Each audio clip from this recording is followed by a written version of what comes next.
Hello, my name is Leslie Berger, and I would like to welcome you to this issue of Renew. Renew is a show about the College of Forest Resources at Mississippi State University. The College of Forest Resources works to promote and enable the conservation, management, and wise use of our natural resources.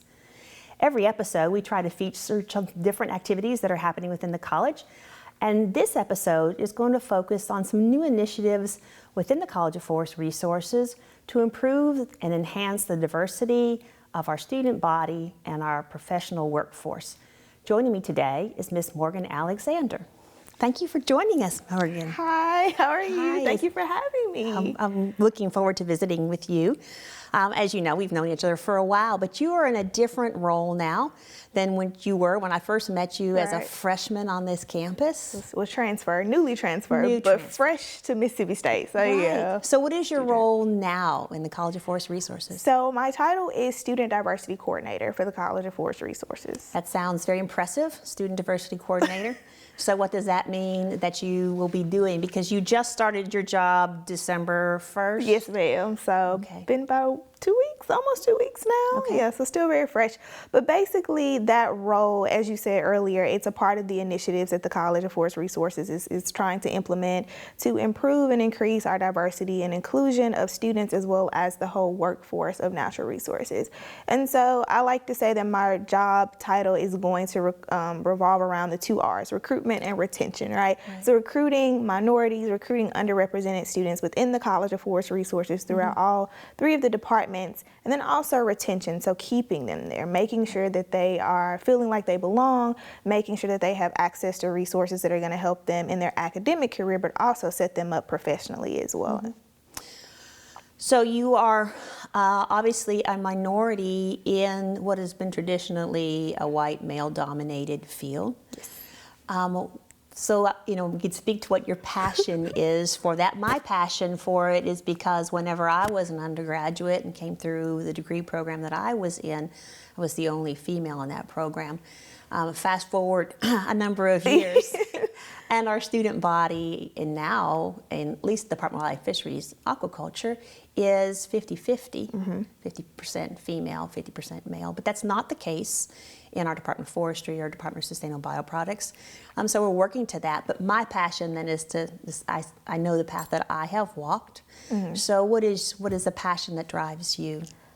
Such a great question. I feel like I'm interviewing for Miss America, but I think my passions, they intertwine. So obviously I love natural resources. You know, I'm a graduate of the College of Forest Resources, and I love wildlife. I love environmental science. I love every aspect of that, and just the broad spectrum of careers that a person can have, whether they major in wildlife, forestry, sustainable bioproducts.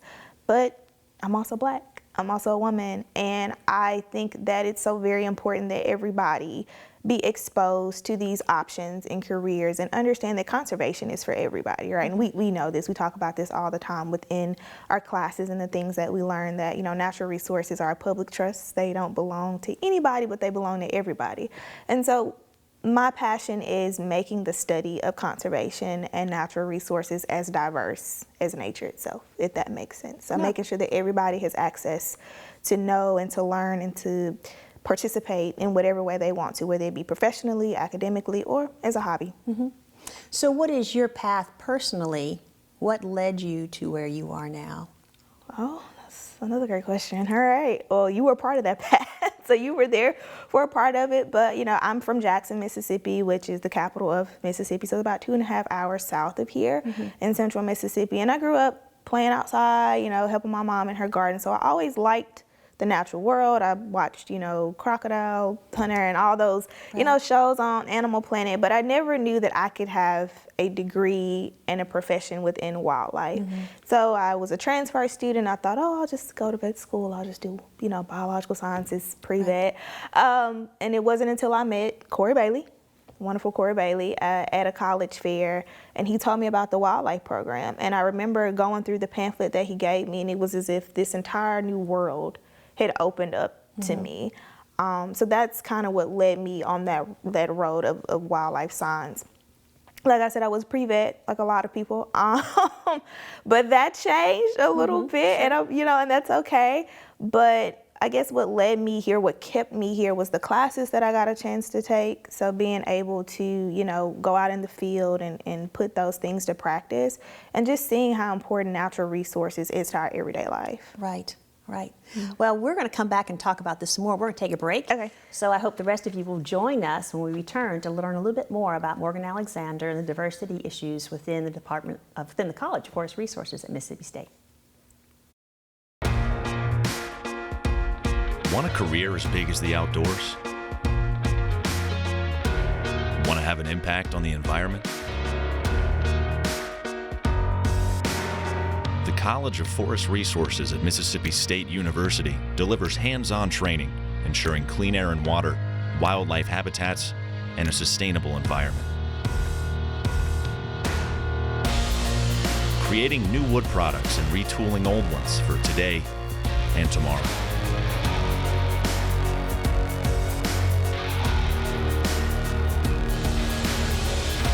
Find a career in whatever path you choose. Majors in forestry, natural resource and environmental conservation, sustainable bioproducts, wildlife, fisheries, and aquaculture. Want a career as big as the outdoors? Choose the College of Forest Resources at Mississippi State University.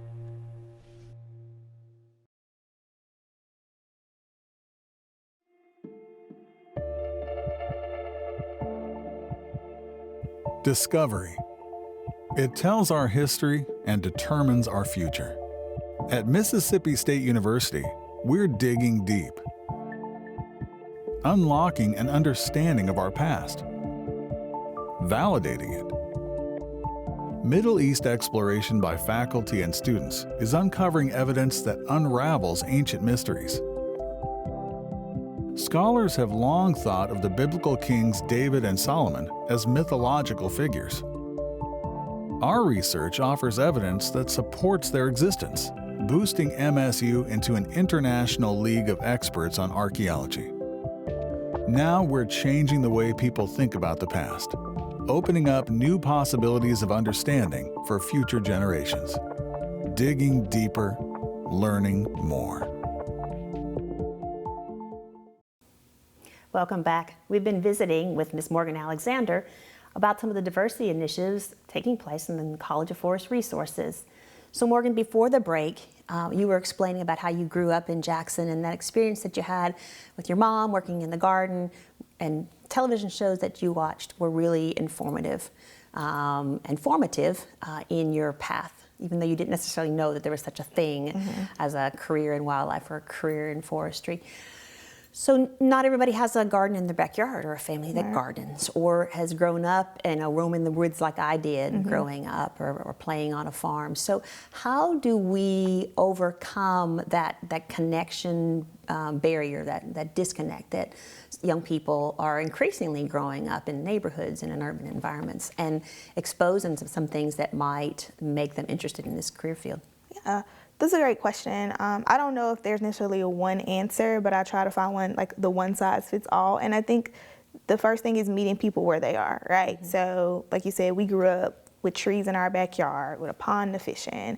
Everybody does not have that, but meeting people where they are, meeting people where their interests lie. So I mentioned earlier that you realize the natural resources impacts everything that we do. It's very important to the air we breathe, to the water we drink, to us having fruits and vegetables to eat. So you meeting people where they are and maybe asking students like, hey, do you like chocolate? And then letting them know that without pollinators, we wouldn't have chocolate. Right. And then that starts to create these, the gears start to turn in their mind, and they say, oh, I didn't know that. What else do pollinators impact? And getting them to realize that even though you may not have a pond in your backyard or be able to visit the forest, that you as a person are still a part of the environment. See, a lot of times people think it's humans and then it's the ecosystem. Correct.